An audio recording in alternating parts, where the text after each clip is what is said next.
नमस्कार, स्वागत है आपका स्वदेश खबर में और मैं हूं आपके साथ तृप्ति उपाध्याय। चलिए बुलेटिन की शुरुआत करते हैं ताज़ा खबरों के साथ, लेकिन हम आपको बता देते हैं कि हम अगले आधे घंटे में आपको कौन सी बड़ी खबरें बताने वाले हैं। तो सबसे पहले बाजार की बड़ी बातें बताएंगे मेरे सहयोगी अंश भिलवाड़। तो वहीं खबरों के दम पर किन शेयरों में आज एक्शन दिखा, 5 का पंच बताएंगे शरद दुबे।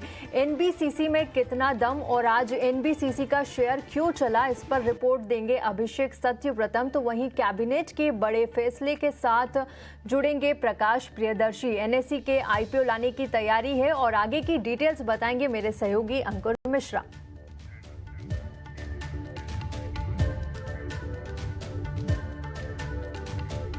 चलिए सबसे पहले बात करते हैं बाजार की। तो निफ्टी में आज लगातार 10वें दिन तेजी दिखी। हालांकि नए रिकॉर्ड बनाने के बाद निफ्टी ऊपरी स्तरों से फिसलकर 25,050 के पास बंद हुआ। वहीं बैंक निफ्टी भी करीब 135 अंक फिसला। बाजार में हुए एक्शन के हाई पॉइंट्स बता रहे हैं मेरे सहयोगी अंश भिलवाड़। तो निफ्टी ने फाइनली रिकॉर्ड हाई का स्तर छू लिया। 2 सेशन तक इसके आसपास ही घूम रहा था और आज जाकर फाइनली छूता हुआ नजर आया। अगर चार्ट पे देखा जाए तो लास्ट टाइम जब रिकॉर्ड हाई हुआ तो 1 अगस्त को हुआ था। उसके बाद निफ्टी ने कुछ 4% का ड्रॉप दिया था 4 सेशन के अंदर ही। वो 4% के ड्रॉप को कवर करने के लिए हमें कुछ 15 सेशंस लग गए यहाँ पर रिकॉर्ड हाई लगने के लिए। अब दूसरे ब्रॉड इंडिसेस की बात की जाए तो दोनों ही मिड कैप स्मॉल कैप ने भी आज रिकॉर्ड हाई का स्तर छुआ। अब सेक्टर इंडिसेस की बात की जाए तो निफ्टी आईटी इंडेक्स आज का टॉप सेक्टोरल गेनर था, जिसने कि रिकॉर्ड हाई का स्तर भी छुआ और इसके टॉप गेनर्स में हमें एलटीआई माइंट्री नजर आता है। इसके साथ साथ निफ्टी फार्मा इंडेक्स भी हरे निशान में बंद हुआ, साथ ही साथ रिकॉर्ड हाई का स्तर छुआ और इसके टॉप गेनर्स में ग्रैनुअल्स और डिविस लैबोरेटरी नजर आते हैं। अब सेक्टर लूजर्स की बात की जाए तो निफ्टी एनर्जी, निफ्टी ऑटो और निफ्टी मेटल तीनों ही लाल निशान में बंद हुए और ये दूसरा सेशन था जब इनने हमें लगातार बिकवाली नजर आई। निफ्टी बैंक की बात की जाए तो निफ्टी बैंक भी हमें लाल निशान में बंद होता हुआ नजर आया। दरअसल आज मंथली एक्सपायरी थी और यहाँ पे लाल निशान में बंद होता हुआ नजर आया है। तो ओवरऑल देखा जाए तो काफ़ी मिक्स सेशन रहा है। सेशन के अंत में मेनली बाजार में थोड़ी सी बिकवाली होती हुई नजर आई। कल के दिन निफ्टी और एफएनओ स्टॉक्स की एक्सपायरी है तो हमें अच्छी खासी वॉलेटिलिटी दिख सकती है बाजार में। बढ़ते हैं आगे और चलते हैं मेरे सहयोगी शरद के पास, जो बता रहे हैं कि किन स्टॉक्स ने लगाया एक्शन भरा पंच। जी शरद, बताएं। जी बिल्कुल, आपका स्वागत है 5 का पंच पे, जहाँ पे मैं दिन के 5 अहम स्टॉक्स को लेके आता हूँ जहाँ पे वॉल्यूम्स या न्यूज़ बेस्ड एक्शन देखने मिलता है। सबसे पहले एनबीसीसी फोकस में रहेगा और 31 अगस्त को एक इम्पॉर्टेंट बोर्ड मीटिंग है जहाँ पे कंपनी शेयर बोनस इशू पे जो है विचार करने वाली है। दूसरा स्टॉक फोकस में रहेगा ट्रेंड। स्टॉक में जो अच्छी तेज़ी देखने मिली, दिन के ट्रेड में 6% तक जो है टच की। बर्नस्टाइन ने इनिशिएट किया कवरेज और यहाँ पे जो है ओवरवेट पोर्टफोलियो रखा है, लक्ष्य रखा है 8,100 रुपये का और यहाँ पे उन्होंने कहा कि best in class revenue density और इन्वेंट्री टर्न मिल रही है बर्नस्टाइन की रिपोर्ट के हिसाब से। कुछ स्टॉक्स है, बाकी 3 स्टॉक्स के बारे में बात करूँगा और इंटरेस्टिंगली तीनों ही आईटी सेगमेंट में है और आज आईटी सेगमेंट में ओवरऑल बाइंग भी देखने मिली है अक्रॉस द बास्केट। सबसे पहले अगर बात करें तो एलटीआई माइंट्री 7% से ज़्यादा का उछाल आया। कोटक की रिपोर्ट आई, अपग्रेड किया, ऐड पे टारगेट प्राइस रखा है 6,200 रुपीज़ का, एक टाइप से हाई की कहेंगे। और आगे जाते हुए वित्त साल 2024 की जो बिज़नेस में गिरावट आई थी, अब एक्सपेक्टेशन है कि वो बाउंस बैक करेगी। अब बाउंस बैक करेगी तो कौन सा सेगमेंट्स फोकस में रहेगा? ऑफ कोर्स उसमें जो है रिकवरी आपके हाईटेक बिजनेस में और बीएफएसआई सेगमेंट में देखने मिलेगी। बुलिश नज़रिया कंपनी के डेटा एनालिटिक्स और एआई को लेके भी ब्रोकिंग हाउस ने जताया है। टाटा एलेक्सी दूसरे साइड में कोटक ने रिटेन रखा अपनी सेल रेटिंग का, तो स्टॉक में जो है गिरावट ऑलरेडी हम देखे जा रही है पिछले 4 से 5 सेशन में। टारगेट प्राइस है 5,500 रुपये का। स्टॉक जो है अभी भी एक्सपेंसिव है, रैली के पहले भी और अभी भी कह सकते हैं कि थोड़ी सी पोर्टफोलियो में चैलेंजेस नियर बाई फ्यूचर में देखने मिल सकता है। मैंने आपको 4 स्टॉक्स बता दिए, लेकिन जो हमारा 5वां स्टॉक है वो है विप्रो।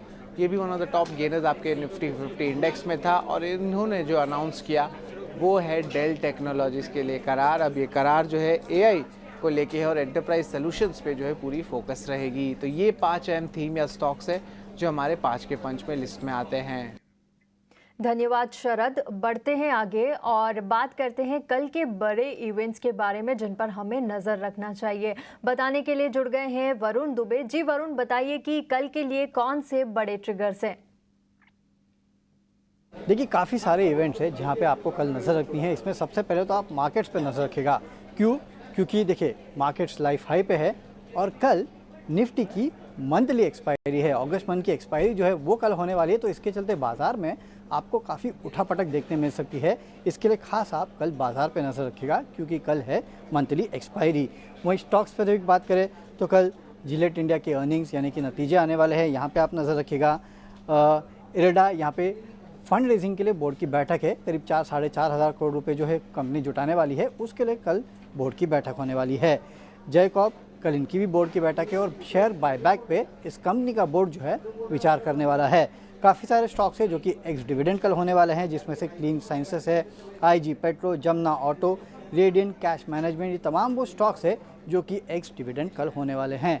कल काफ़ी सारी एजीएम्स भी और काफ़ी सारी इंपॉर्टेंट एजीएम्स है। सबसे इम्पॉर्टेंट है रिलायंस इंडस्ट्रीज़ की एजीएम और इस पे सभी की नज़र होने वाली है, आप खास नज़र रखिएगा। ऑरबिंदो फार्मा, एवेन्यू सुपरमार्ट यानी कि डी मार्ट, इसकी भी कल एजीएम है। ICICI bank, Indus tower, Jubilant food works, NTPC, ये वो तमाम दिग्गज कंपनियां हैं जिनकी एजीएम है। इसके अलावा काफ़ी सारी और कंपनियां हैं जिनकी एजीएम कल होने वाली है, तो इन सभी कंपनियों पे आप अपनी नज़र रखिएगा।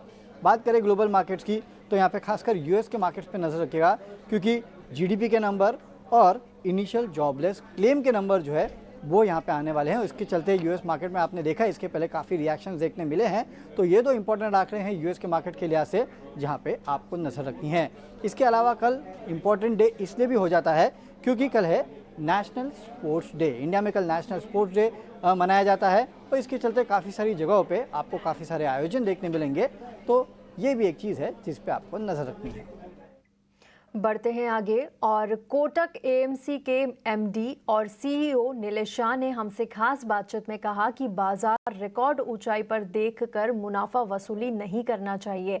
उन्होंने कहा कि फार्मा और आईटी शेयरों में निवेश के बेहतर मौके हैं।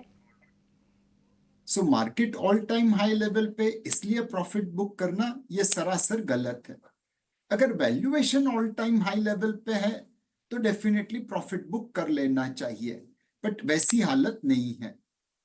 नंबर 2, अपने असेट अलोकेशन पे ध्यान दीजिए। आपकी रिस्क प्रोफाइल क्या है?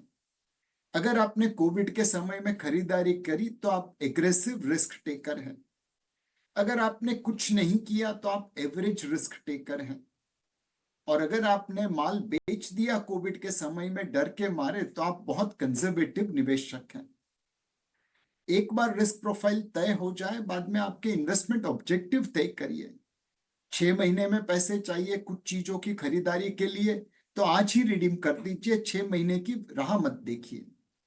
अगर आपको 25 साल बाद रिटायर होना है तो फिर आपको आज प्रॉफिट बुक करने की जरूरत नहीं है इक्विटी में से, आपको तो अभी बड़ी लंबी सफर तय करनी है। सो फार्मा सेक्टर को अगर देखें तो वाइल उसे एक आप सेक्टर कहते हैं, वहां पे हर कंपनी की फितरत अलग अलग है।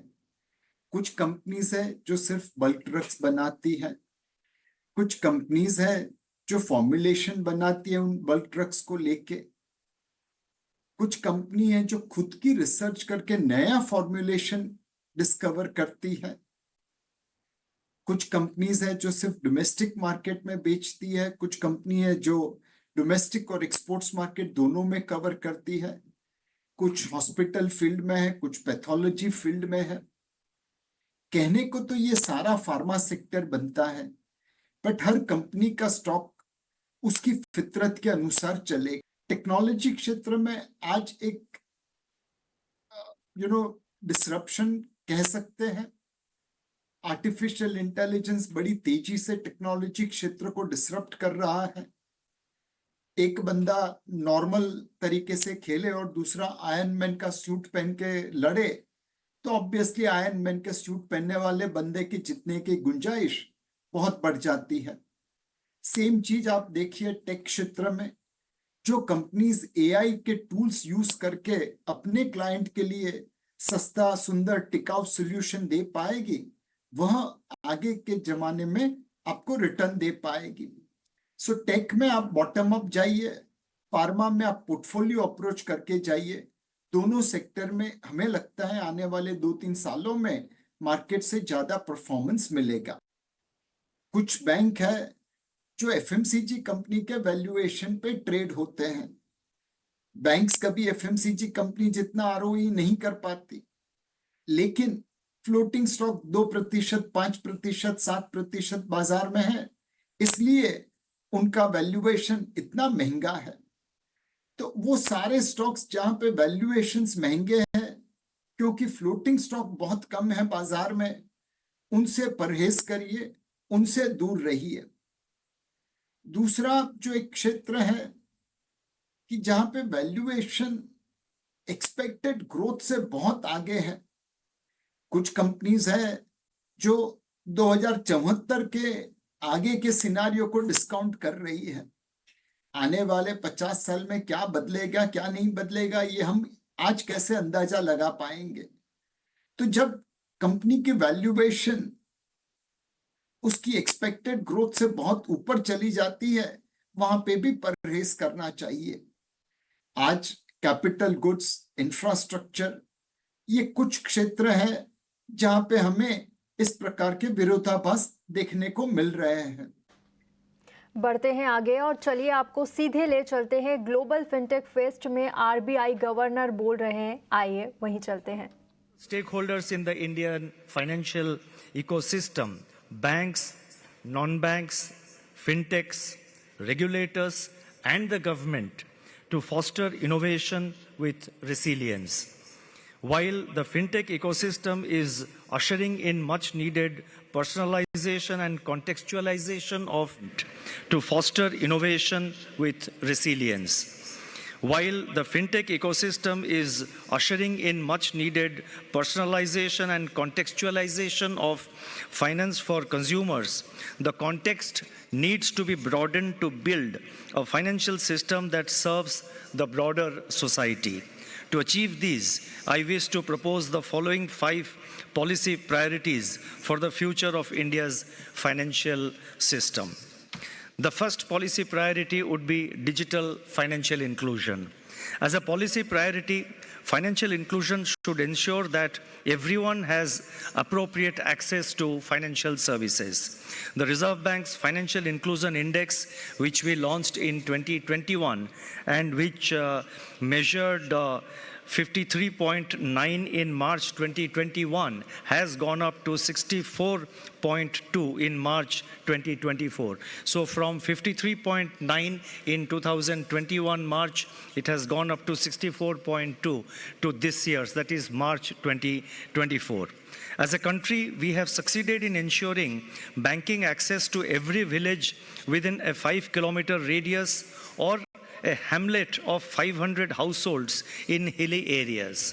So far, 530 million Jan Dhan accounts have been opened under a national mission. And incidentally, as I'm speaking to you, the Jan Dhan scheme of the government has completed 10 years since its establishment, and its progress is there before all of us to see. Initially, the apprehension was that all these accounts will be zero balance accounts and there will be no activity, there will be no sort of transactions taking place through such financial accounts. But I think the experience over the last 10 years has completely belied such apprehensions, and today there are 530 million Jan Dhan accounts, most of it, in the name of women, and many of it in the name of women, and the total savings bank savings in these accounts, I don't recollect the number, but it is a huge amount. And I have to also mention that of the Jan Dhan accounts, 66% of the accounts have been opened in rural and semi-urban areas, and 55% with women beneficiaries. While significant strides have been made in expanding financial inclusion, the evolving landscape demands a shift towards digital financial inclusion. That is, promoting secure and digitally enabled financial services and products for the financially excluded and underserved population. digital financial inclusion has the unique advantage. Accordingly, the next 2 decades will predominantly be about leveraging technology to deliver accessible and tailored financial services that meet diverse needs. In the pursuit of digital financial inclusion, fintechs may strive to offer innovative and accessible financial services, bridging gaps in traditional banking with digital payment solutions, microloans, and affordable insurance. They can enable seamless access to financial services in remote areas through mobile banking apps, digital wallets, and online lending platforms with superior and safe customer experience. The use of data analytics and AI could further enable personalized and efficient financial solutions.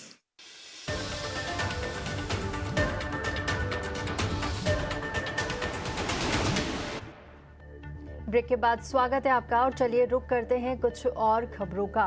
केंद्र सरकार ने राष्ट्रीय औद्योगिक गलियारा विकास कार्यक्रम यानी NICDP के तहत 12 इंडस्ट्रियल स्मार्ट सिटी बनाने को मंजूरी दे दी है। 28,602 करोड़ रुपए के निवेश से 9 राज्यों में 12 इंडस्ट्रियल स्मार्ट सिटी बनाने की मंजूरी मिली है। इस प्रोजेक्ट में यूपी के आगरा और प्रयागराज के साथ साथ बिहार के गया जिले को शामिल किया गया है। इस प्रोजेक्ट से 10 लाख लोगों को सीधे तौर पर रोजगार मिलेगा। आज हुई केंद्रीय कैबिनेट की बैठक में 3 रेलवे प्रोजेक्ट को भी मंजूरी दी गई है। पूरी खबर बता रहे हैं मेरे सहयोगी प्रकाश प्रियदर्शी।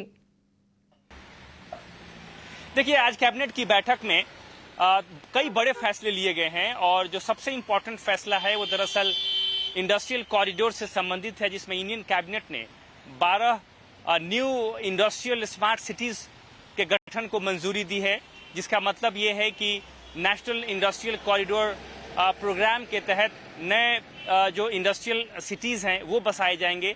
इसका मकसद ये है कि सरकार देश में जो इंडस्ट्रियल सिटीज है उसकी संख्या को बढ़ाना चाहती है, जो नए एरियाज हैं उनको भी इंडस्ट्रियल कॉरिडोर के तहत जोड़ना चाहती है ताकि जो इकोनॉमिक डेवलपमेंट है उसको और रफ्तार दी जा सके। इस प्रोजेक्ट पर करीब 28,600 करोड़ रुपए का खर्च आएगा, जिसको कि कैबिनेट ने मंजूरी दे दी है। इसके अलावा एक और इम्पोर्टेंट फैसला कैबिनेट ने लिया है रेलवे से संबंधित, जिसमें 3 नए प्रोजेक्ट्स को मंजूरी मिली है। उड़ीसा और छत्तीसगढ़ में इस पर सरकार करीब 6,500 करोड़ रुपए खर्च करेगी। जो तीसरा इम्पोर्टेंट फैसला लिया गया है वो दरअसल जो एग्री इंफ्रास्ट्रक्चर फंड्स है उसको एक्सपेंशन से संबंधित कैबिनेट ने इसके विस्तार को मंजूरी दी है और फसलों के पोस्ट हार्वेस्टिंग जो फैसिलिटीज हैं, जो इंफ्रा पर कॉस्ट होता है, खर्च होता है, उसको भी इसके तहत शामिल करने का फैसला किया है। चौथा इंपॉर्टेंट फैसला आज कैबिनेट की बैठक में लिया गया है वो दरअसल नॉर्थ ईस्ट में जो हाइड्रो इलेक्ट्रिक प्रोजेक्ट्स हैं उसको मंजूरी मिली है। इक्विटी सपोर्ट सरकार देगी इस तरह के हाइड्रो इलेक्ट्रिक प्रोजेक्ट्स से संबंधित। एक और इम्पोर्टेंट फैसला लिया गया है वो दरअसल FM रेडियो से संबंधित देश में जो प्राइवेट FM रेडियो है उसके विस्तार को मंजूरी दी गई है। करीब 234 नए शहरों को FM रेडियो के दायरे में लाया जाएगा, यानी कि करीब 730 नए चैनल्स जो हैं उसके लिए ई ऑक्शनिंग होगी। 234 ऐसे शहर जो कि प्राइवेट FM के दायरे से बाहर हैं, वहां पर उसका प्रसारण नहीं हो रहा है, उसको मंजूरी दी गई है। साथ ही साथ कैबिनेट ने इसके लिए जो एक और प्रस्ताव था जिसमें कि जो एनुअल लाइसेंस फी है उस पर भी मंजूरी दी है। 4% ग्रॉस रेवेन्यू के आधार पर, जिसमें कि GST शामिल नहीं है, उस पर जो एनुअल लाइसेंस फी है चार्ज किया जाएगा, उसको भी कैबिनेट ने मंजूरी दी है और आने वाले दिनों में ऑक्शन की प्रक्रिया जल्द ही शुरू की जाएगी। ट्राई ने उससे संबंधित मोडालिटी जो है वो तैयार कर लिया है। इसके अलावा प्रधानमंत्री एक और इम्पॉर्टेंट बैठक कर रहे हैं काउंसिल ऑफ मिनिस्टर्स की, जो कि मोदी गवर्नमेंट 3.0 की पहली बैठक है, जिसमें कई इंफ्रास्ट्रक्चर से रिलेटेड जो प्रोजेक्ट्स हैं जिस पर प्रेजेंटेशन दिया जाएगा। 5 की मिनिस्ट्रीज हैं जो कि प्रेजेंटेशन देगी। साथ ही साथ प्रधानमंत्री 100 डे का जो एजेंडा है उसकी भी समीक्षा करेंगे कि कौन कौन से मंत्रालयों ने कौन कौन से फैसले को इम्प्लीमेंट किया है और आगे की रणनीति क्या है। जी धन्यवाद प्रकाश। और बढ़ते हैं आगे और देखते हैं देश भर में भारी बारिश की मार से क्या है हालात।